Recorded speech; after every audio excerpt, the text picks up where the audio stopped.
देनी चाहिए। ये भी कोई बात हुई?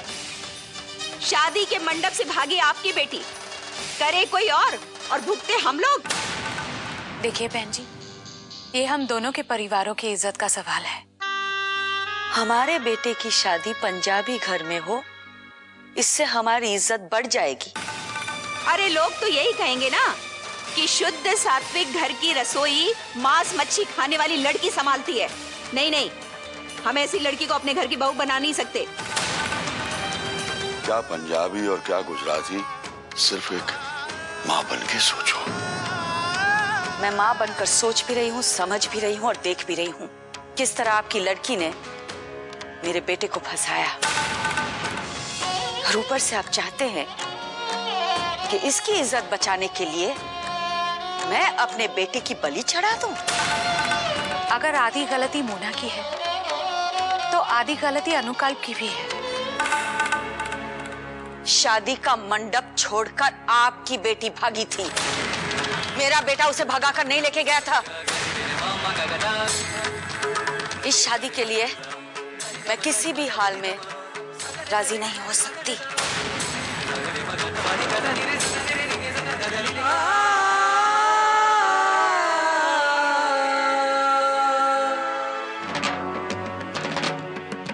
बहुत मान है ना तुम्हें वैष्णव होने का, लेकिन बहू, क्या तुम जानती हो इस गीत का अर्थ क्या है?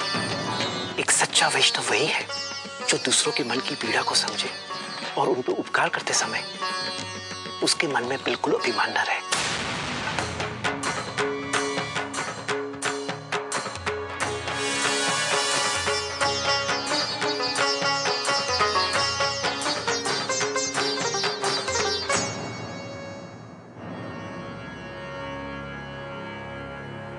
अब फैसला तुम्हारे हाथ में है बहू, लेकिन मैं इतना ही कहूंगा, जो भी फैसला लेना इस घर की, इस परिवार की मर्यादा को ध्यान में रखते हुए ही लेना। बापूजी, मेरा फैसला अभी वहीं का वहीं है, लेकिन आपकी आज्ञा मैं कभी नहीं टाल सकती। और अगर आपको लगता है कि इस शादी के लिए हाँ कहकर इस घर की मर्यादा बच सकती है, तो ये शादी होगी।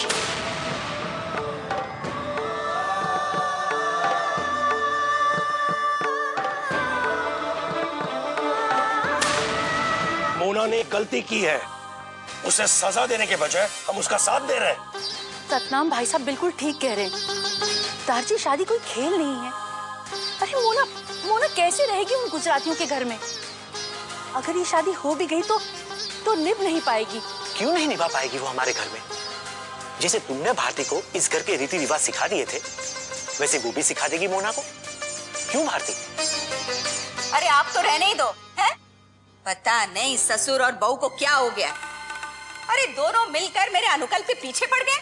अरे वो मोना भागी थी हमारे अनुकल्प के पीछे, फिर सजा अनुकल्प को क्यों है?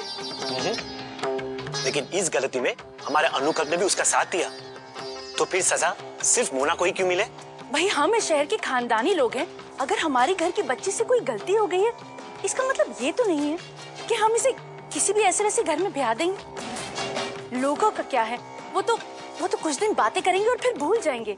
बदनामी के डर से हम अपने घर की बच्ची की जिंदगी तो नहीं बर्बाद कर सकते ना। तुम दोनों की बहस पूरी हो गई।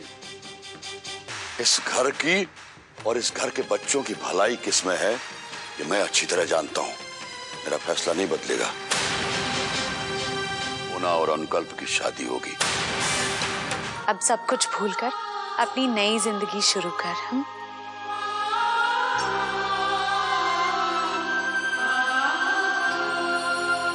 बहू, मैं अभी आई।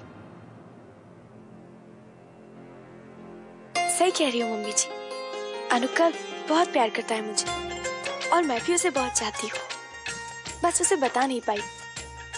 लेकिन आज मैं उसे अपने दिल की बात जरूर बता दूंगी। By God.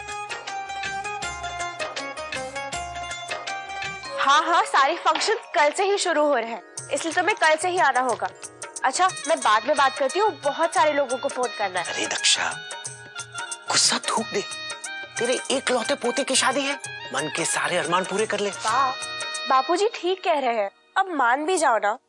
अनुकल्प की शादी, और यही मौका है सजने संवरने का। कितनी सुंदर दिखेगी तू। अच्छा चल ठीक। अरे यार, चल चल चल। हमारे यहाँ तो लड़की सबसे पहले सज संवर के तिल के लड्डुओं से भरी मटकी अपने सर पे रख के ससुराल में आती है। अच्छा जी। ओ जी, बड़ी निराली रस्म है जी। लेकिन इसका मतलब बड़ा सीधा है। तिल के लड्डू की मटकी अपनी सास को देकर होने वाली दुल्हन अपने ससुराल वालों को ये आश्वासन देती है कि वो उनके घर में सुख शांति और समृद्धि लाएगी। तिल के लड्डू की मिठास घोल देगी उनके परिवार में। और फिर उसके बाद कवि सम्मेलन। हमारे राजकोट में तो ऐसा ही होता है। मोना की शादी तय हो चुकी है अनुकल्प के साथ। क्या? मोना की शादी अनुकल्प के साथ? कैसे क्या? जाने दे पुत्र, समझ ले, यही रब की मर्जी है। चाई जी मैं आपसे बाद में बात करती हूँ।